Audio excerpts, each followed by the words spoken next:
So আসসালামু আলাইকুম। আজকে শীতের সবার ফেভারিট একটা সবজি রান্না করছি।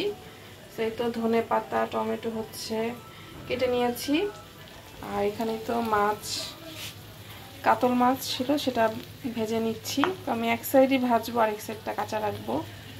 আর এখানেই তো মশলা ভুনা করছি আমি, হচ্ছে তেলের মধ্যে এখানে পেঁয়াজ আর রসুন বাটা দিয়েছি, আর কিছুই না।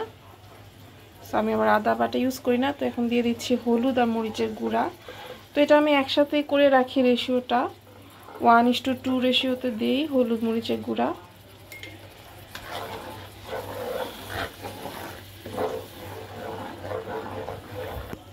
দিয়ে দিচ্ছি লবণ স্বাদ মতো। এখন একটা টমেটো কুচি করে দিয়ে দিলাম এখানে, এটা হচ্ছে যাতে গ্রেভিটা ঘন হয় সে কারণে হচ্ছে দেওয়া। আরেকটা টমেটো হচ্ছে পরে দিব, ওটা একটু আস্তে আস্তে থাকবে, খাওয়ার সময় যেন মেখে খাওয়া যায়। তো একদম ভালো করে ভুনা হয়ে গেছে, এই যে দেখতে পাচ্ছেন তেলটা উঠে গেছে। আর এই তো এখানে হচ্ছে আগেই কেটে রেখেছিলাম ফুলকপি, এই যে একটু বড় বড় করে নিয়েছি। তো ফুলকপিটা এই বড় বড় সাইজ আমার ছেলেদের খুব পছন্দ। আর হচ্ছে তো এই সিমটা আর আলু কেটে নিয়েছি, এটা এখন দিয়ে দিব, যেহেতু মশলাটা খুব ভালো করে ভুনা হয়ে গেছে। সো এবারই প্রথম রান্না করছি, কারণ আরও আগে যে ফুলকপিগুলো পাওয়া যায় ওগুলো এত ভালো লাগে না। সো এখন যে ফুলকপিগুলো বের হয়েছে ওগুলো খুবই মজা লাগে, গলে যায়, ভাজিগুলো ভালো লাগে, ফ্লেভারটা সুন্দর। জানি না দেশি এগুলা দেশি কিনা বা আগেরগুলা কি জাতের। তো আমার এই সিজনের এটা, আবার কয়েকদিন পরে যখন বের হবে আরও বড় বড় হাইব্রিড, ওগুলোও ভালো লাগে না, ওগুলো দিয়ে তরকারি তেমন একটা মজা লাগে না। সো এটা 5 মিনিট ঢেকে রান্না করব, ভাজা ভাজা হলে পানি দিয়ে দিব, ঝোল যতটুকু লাগে।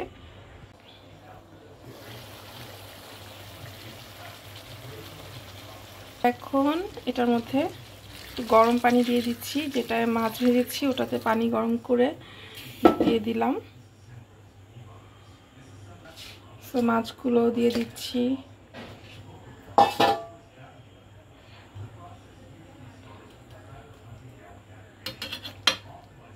আসলে এটা, এই তরকারিটা সব মাছ দিয়ে খাওয়া যায় না, কাতল মাছ, রুই মাছ, দেন হচ্ছে বোয়াল মাছ যদি ভেজে করা যায় তাহলেও ভালো লাগে না আমার কাছে।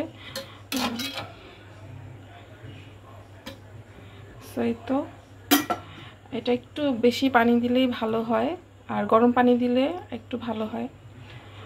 সো এটা 10 থেকে 15 মিনিটের মধ্যে সেদ্ধ হয়ে যাবে।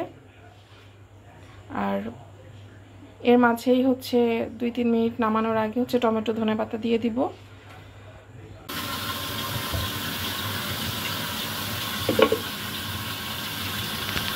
তো এখন এখানে দিয়ে দিচ্ছি টমেটো,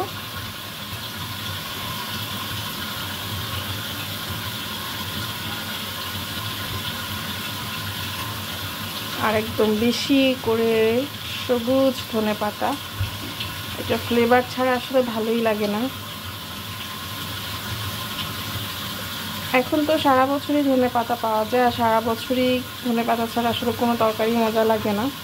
তবে শীতের সময় যে ধনেপাতাটা, সেটা ফ্লেভারটাই আলাদা। সো এই তো হয়ে গেছে, আর 5 মিনিট পরেই আমার রান্না কমপ্লিট।